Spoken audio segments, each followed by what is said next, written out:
Gone are the days of the high sea. The hero of winds and the pirate Tetra have passed on. What remains are their descendants, and this is the story of the darkness and trials that they faced.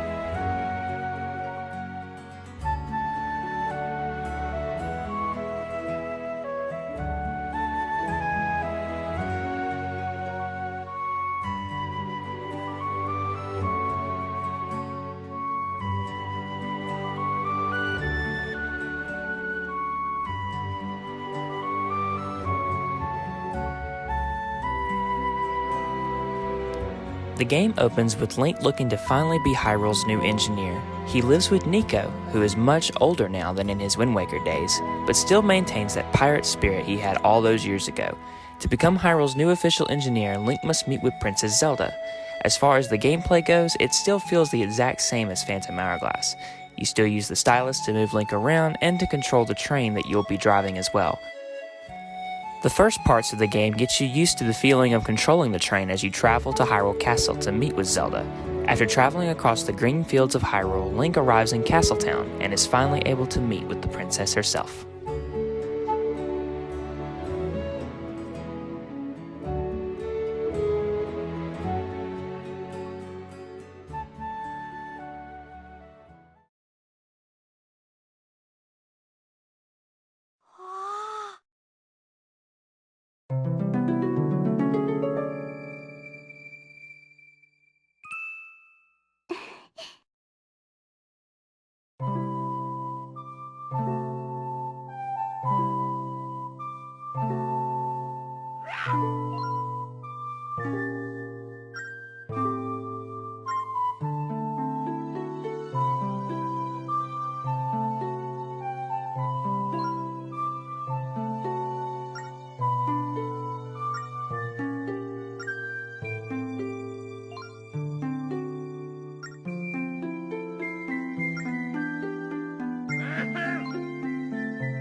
Now certified as a royal engineer, Zelda slips Link a warning to beware of the Chancellor, and with good reason.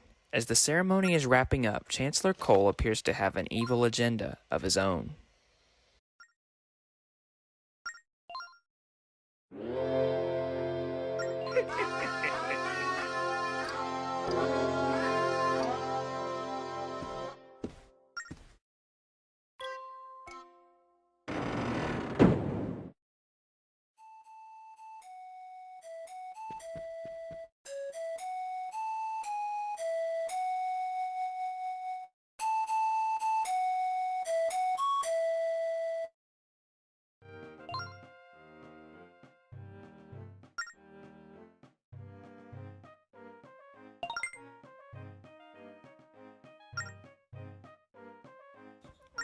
Meeting Zelda in private, Link is informed that the tracks around Hyrule are beginning to vanish.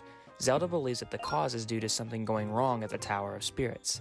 Wanting to investigate, Zelda asks Link if he would escort her to the tower and gifts it with an item that we're all familiar with, the green tunic.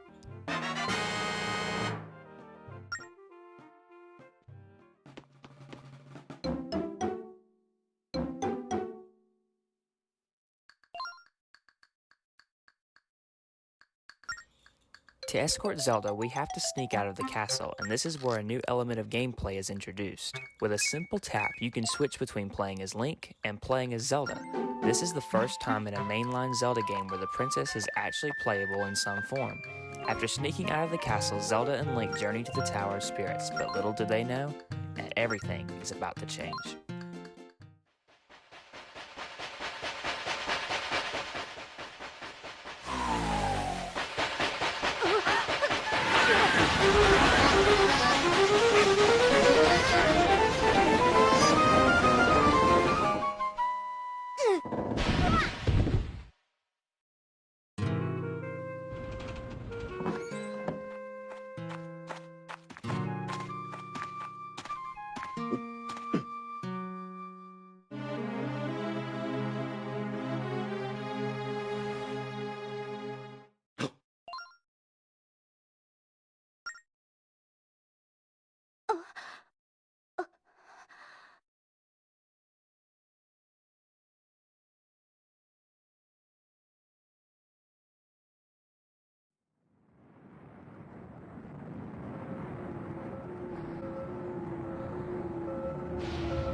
Awaking from being knocked out, Link begins to walk around the castle when he comes into contact with Zelda's ghost. She explains that they must stop Chancellor Cole, and that in order to do so, their first step is to head back to the Tower of Spirits and find out what has caused it to split apart.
Entering the Tower of Spirits, Link and Zelda meet Angine, one of the guardians of the tower. She explains that the reason for the track's vanishing is because of the destructions caused to the Tower of Spirits.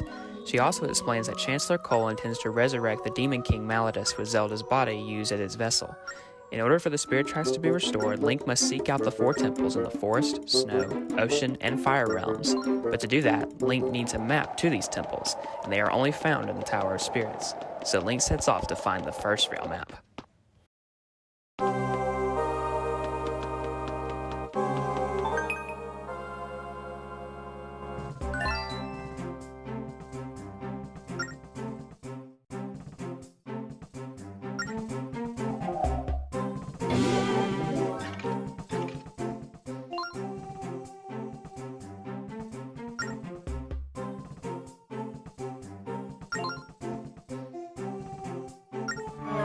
Outmatched by this destructive foe, Link and Zelda quickly flee back to the bottom floor. After Angine learns what happened, she recommends that they seek out the Tears of Light on each floor and take control of the Phantom. So once more, Link and Zelda head back up the Tower of Spirits.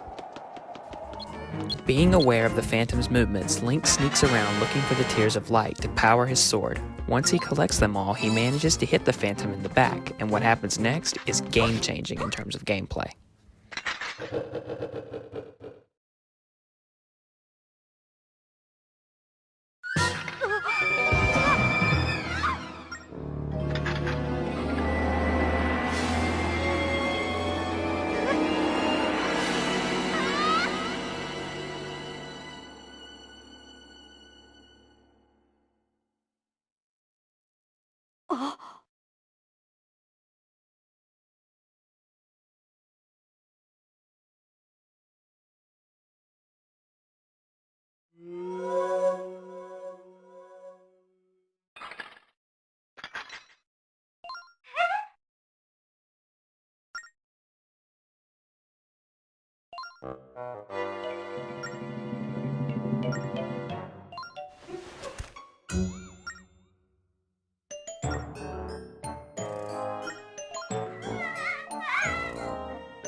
Now that Zelda has control of the Phantom, she is able to assist Link by helping him get through the dangerous traps that are set before him. As you climb the tower, you will encounter other types of phantoms that Zelda will be able to take control of, and thus the element of puzzle solving evolves from there. But how do we climb the tower? Well, first, we must restore each piece of the tower by going to the 4 temples, and the first is located in the forest. As part of the spirit tracks are restored by the finding of the rail map, Anjean informs Link that on their way to the temple they should meet Gage, the forest sage. He holds the clue of getting inside the forest temple, and with Anjean gifting Link with a new train, Link and Zelda set off to restore the spirit tracks. Before we go further into the story, now is probably a good time to talk about the exploration in the game. There are 4 areas in the game known as the Forest, Snow, Ocean, and Fire realms. Each has a unique set of challenges you'll have to overcome. For example, you may have to conquer a maze in the darkness of the Forest realm, or you may have to storm through an icy blizzard that has engulfed the Snow realm. Whatever the challenge may be, exploring each realm has its different villages and places you can stop at to find secrets and maybe even accomplish a few side quests. As Anjean said, in order to get to the Forest Temple, Link must seek out Gage, who is the sage of the forest. Upon meeting him, he teaches Link a melody that will allow him passage to the Forest Temple. This is the key to getting to each temple, finding the sages, and learning their melodies.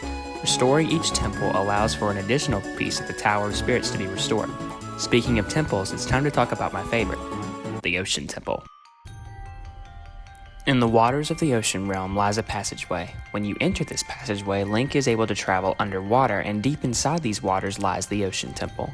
This dungeon is my favorite, mainly because of how the developers utilize the main item that you get being the whip.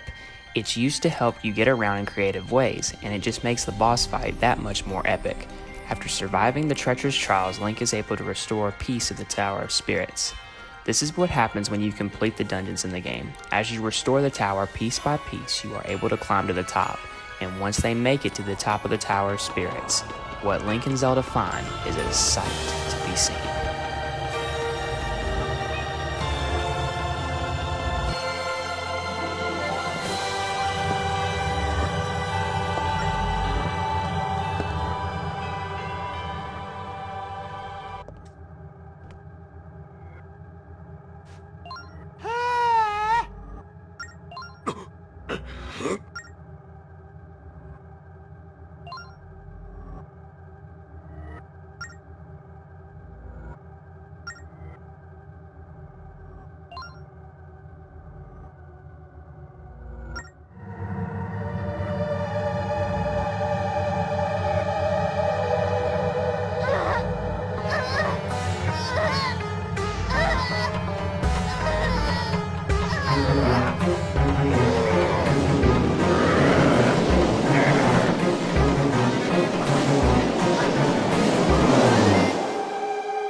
Heeding Angene's words, Link and Zelda find the Bow of Light and set off for the final realm in the game, known as the Dark Realm. Here, Link and Zelda come face to face with Chancellor Cole. As a battle breaks out, Zelda manages to grab hold of her body while Link aims to drive Malladus out with the light arrows. After a successful hit, the final phase of the final boss begins.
To begin, Link must protect Zelda as she charges her power. With enough time, she is able to call upon all the spirits with the final melody of the game.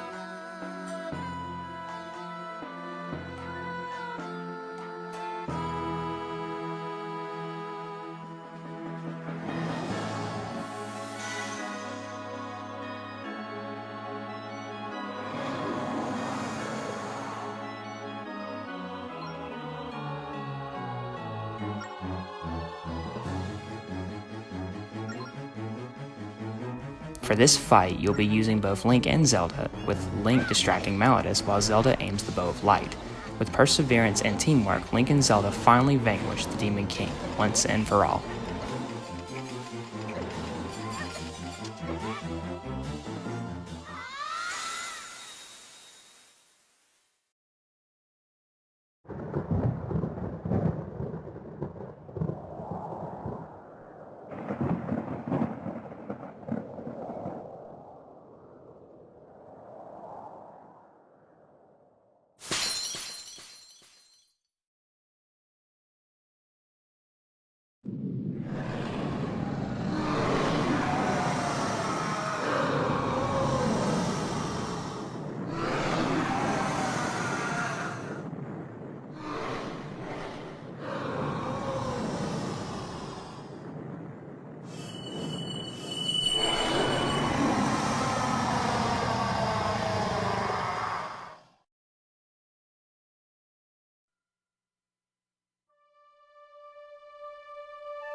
As Angine says her final goodbyes, Link and Zelda watch as the spirits depart their world.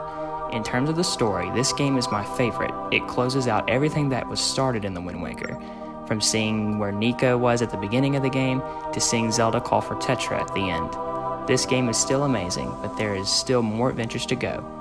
But for the next episode, is it even an adventure?